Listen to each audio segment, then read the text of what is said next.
تقدیر کیا ہے؟ اگر سب کچھ پہلے سے ہی لکھا لکھایا ہے تو ہم اپنے اعمال کے ذمہ دار کس طرح ہوئے؟ پھر اعمال کی جزا و سزا کیسی؟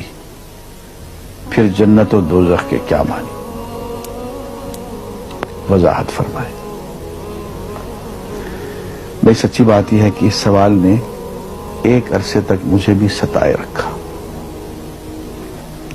اور میں سوچتا رہا کہ اگر واقعی اللہ تعالیٰ نے پہلے سے ہی سب کچھ لکھ دیا ہے کہ میں اتنے بج کر اتنے منٹ میں بیٹھ کے یہاں پہ ایک لیکچر دوں گا، یہ تقریر کروں گا، اتنے بج کر اتنے منٹ میں نماز پڑھوں گا، اتنے بج کے اتنے منٹ میں فلاں کو گالی دوں گا، فلاں کو تھپڑ ماروں گا، یہ پہلے سے ایک میرا شیڈول مرتب ہے اللہ کے ہاں، لکھا لکھایا پروگرام چھپا چھپایا موجود ہے، میرے کا قصور؟ تو لکھنے والے کا قصور ہے؟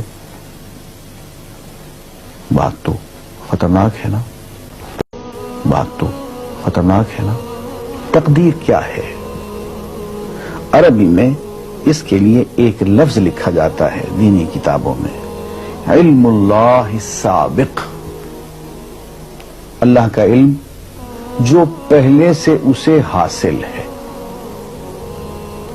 اللہ کو معلوم ہے کہ آج میں اتنے بج کر اتنے منٹ پہ اپنی مرضی سے، اپنے ارادے سے، اپنی آزادی فکر اور آزادی عمل پہ،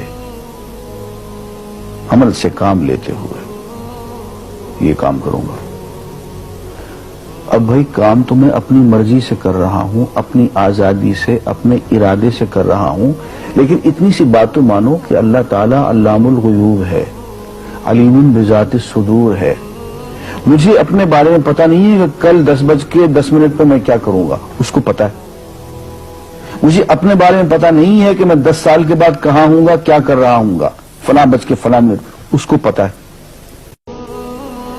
اس کو میرے آزادانہ، خود مختارانہ، فری ول کے ساتھ کیے ہوئے اعمال کا پتہ ہے کہ میں اپنی مرضی سے، اپنے فری ول کے ساتھ، اپنے ارادے سے اتنے بج کر اتنے منٹ پہ کیا کروں گا۔ یہ اس نے اپنے ہاں لکھ رکھا ہے، اس لیے کہ اس کو پوری کائنات کا نظام چلانا ہے۔ اس کا علم جو ہے وہ صحیح ہے، لیکن اس کا علم میرے ارادے سے نہیں ٹکراتا ہے۔ یہ بات میں ایک مثال سے سمجھاؤں گا۔ میرے ساتھ ایک واقعہ پیش ہو گیا، اس دن مجھے تقدیر سمجھ میں آ گئی کہ ہوتی کیا ہے۔ 1971 کی بات ہے کہ یہاں اکاؤنٹنٹ جنرل آفس میں میں ڈپٹی اکاؤنٹنٹ جنرل تھا۔ اس زمانے میں ایک مشہور نجومی تھا شیخ صادق، یہاں قلعہ گزر سنگھ میں رہتا تھا۔ وہ پتہ نہیں بیچارہ زندہ ہے یا فوت ہو گیا۔ انہوں نے دروازہ کھولا، میرے کمرے میں آ گیا۔ کہاں صاحب ہم آپ کی خدمت کرنا چاہتے ہیں، ہم آپ کو مستقبل کے بارے میں کچھ بتانا چاہتے ہیں۔ میں نے کہا بھائی میرے پاس فضول باتوں کے لیے وقت نہیں ہے، میں علم نجوم وغیرہ کو اس قسم کے یہ فضول باتوں کو میں نہیں مانتا ہوں، مشغول آدمی ہوں، ان چکروں میں مجھے مت ڈالو۔ اس نے کہا سر مجھے صرف 1 منٹ تو آپ دے دیں۔ میں نے کہا ہاں 1 منٹ دیتا ہوں۔ اس نے ایک بہت بڑا کاغذ میرے سامنے لکھا جس پہ 40 خانے بنے ہوئے تھے، 40 چیزوں کے نام لکھے ہوئے تھے، مختلف چیزوں کے نام، کتاب، قلم، اینک، کاپی، دوات، پینسل، میز، بادل، برکھا، مسجد، مندر، ایسی ایٹ رینڈم چیزوں کے نام، 40 چیزوں کے نام لکھے ہوئے تھے۔ وہ کہنے صاحب آپ ان میں سے کسی ایک چیز پہ انگلی رکھ دیں یا اس کا نام آپ اس کاغذ پہ لکھ دیں۔ اور مجھے یہ کہتے کہتے اس نے ایک پیس آف پیپر میری میز سے اٹھایا اور اس پہ کچھ لکھا اور اس کو یوں الٹا کے رکھ دیا۔ میں نے کہا تم نے یہ کیا کیا؟ کہنے لگے جی میں نے وہ چیز لکھ دی ہے، وہ نام جو ابھی آپ لکھیں گے۔ تو اب میں پریشان ہو گیا۔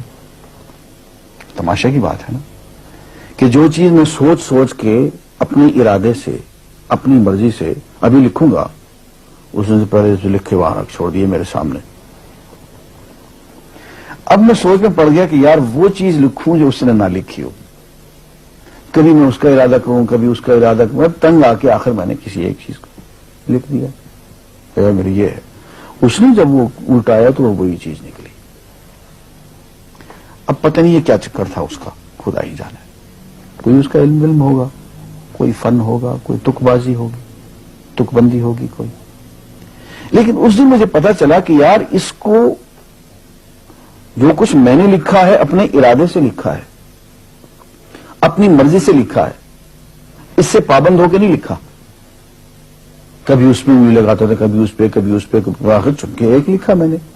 لیکن اس کمبخت کو پہلے سے پتا تھا کہ میں کیا لکھنے والا ہوں، اور اس نے پہلے سے وہاں لکھ کے رکھا ہوا تھا. میں نے کہا یار ایک محدود علم والا آدمی میرے آئندہ کے اعمال کو اپنے ہاں لکھ کے رکھ سکتا ہے.